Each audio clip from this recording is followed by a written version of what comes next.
First off, congratulations. Seriously, you have done something absolutely incredible. You've brought a new life into this world.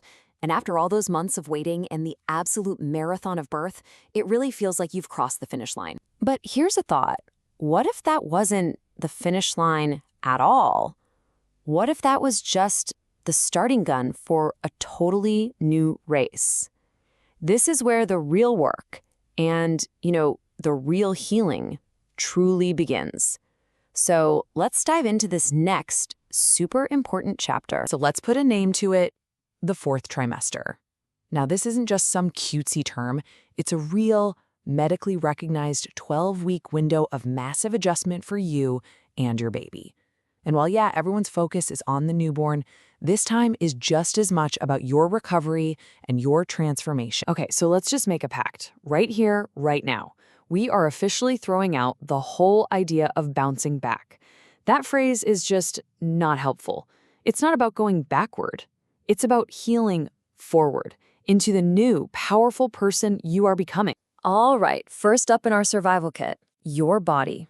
Look, your body just did something worthy of a superhero movie. It's a warrior body for sure. And now it needs dedicated care and honestly, a lot of grace to recover. So, depending on how you gave birth, your recovery is going to look a little different. After a vaginal birth, the game plan is all about soothing the perineum, sitz baths are your best friend here, and managing that postpartum bleeding, which is called lochia. If you had a C-section, you're looking at a different kind of healing.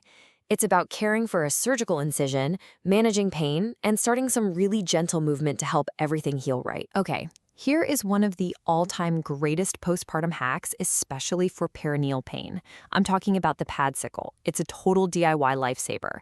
You just take a regular maternity pad, slather on some alcohol-free witch hazel and pure aloe vera gel, and then pop it in the freezer. Trust me on this one. Prepping a batch of these before birth is a genius move. And while we're on the topic of physical recovery, we absolutely cannot forget about the pelvic floor. I mean, those muscles have been through a lot. Doing a few sets of Kegels every day, and you can literally do them while you're feeding the baby or watching TV, is so crucial for rebuilding that strength and preventing long-term issues like incontinence. But healing isn't just about stitches and sitz baths, right? Your mind is running its own marathon. After birth, your hormones take a nosedive, and that can trigger a huge emotional roller coaster.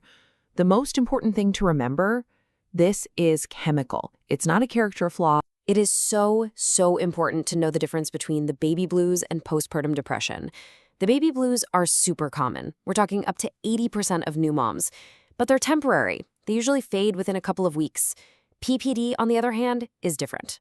It's a persistent, serious medical condition that absolutely requires treatment and support. Just look at that number, 1 in 7. That is not a small number. It means if you are struggling, you are so far from being alone. Reaching out to your doctor, to a therapist, to a friend, that isn't weakness. It's a sign of incredible strength, and it's the best thing you can do for yourself and your baby. So when you feel that wave of anxiety start to build and your thoughts just start racing, here's a tool you can use literally anywhere. It's the 5-4-3-2-1 grounding technique. You just pause and use your senses.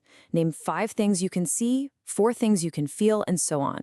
It's this simple act that pulls you out of your head and anchors you right back into the present moment.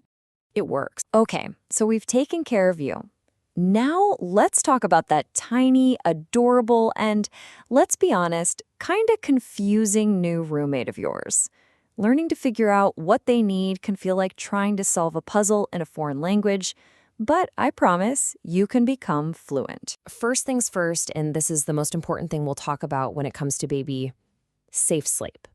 This is absolutely non-negotiable. The ABCs are the easiest way to remember it. Baby sleeps alone, on their back, in a clear crib. Every nap, every night, every single time. But what about when the crying just won't stop? Okay, meet your new secret weapon. Dr. Harvey Karp's 5 S's.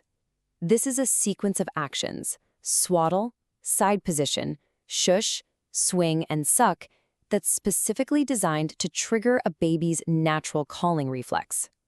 Why does it work so well? Because it literally mimics the soothing sensations of being in the womb.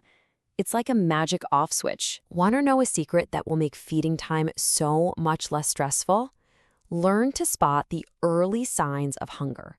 Because here's the thing, crying is actually a late sign. By the time they're crying, they're already pretty worked up.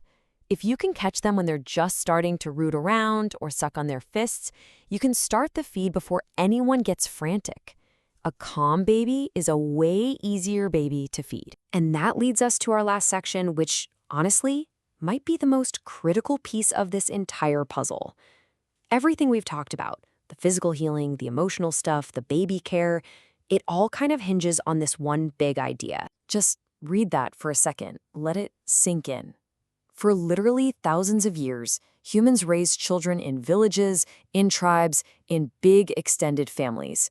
This idea that one person should be able to do it all, isolated in a house, that's a very modern and very unnatural experiment. So how do you actually build your village? You have to get specific. People genuinely want to help, but they don't know how. So instead of just saying, I'm so tired, try, hey, could you hold the baby for 20 minutes so I can take a shower? Give visitors a job. Could you fold that basket of laundry? And don't forget to set boundaries to protect your own energy and peace. And you know what? It is 100% okay to be grieving parts of your old life while you are madly in love with your new one. Those two feelings can exist at the same time. This massive identity shift isn't about losing yourself. Think of it more as an expansion. You're becoming something more. Remember this. You are not being erased. You are being remade. Motherhood doesn't wipe out the person you were. It takes all of those parts of you and forges them into someone new, someone with a capacity for love and a depth of strength you probably never even knew you had. So, after all of this, the healing, the soothing, the surviving, what is the single most important thing to take away from our time together? What's the bottom line? This whole fourth trimester experience, it will reveal a strength in you that you never knew existed. But what if the biggest lesson here isn't about being strong enough or perfect enough or doing enough? What if the whole point of this messy, exhausting, beautiful time is to finally learn that just as you are right now, you are enough?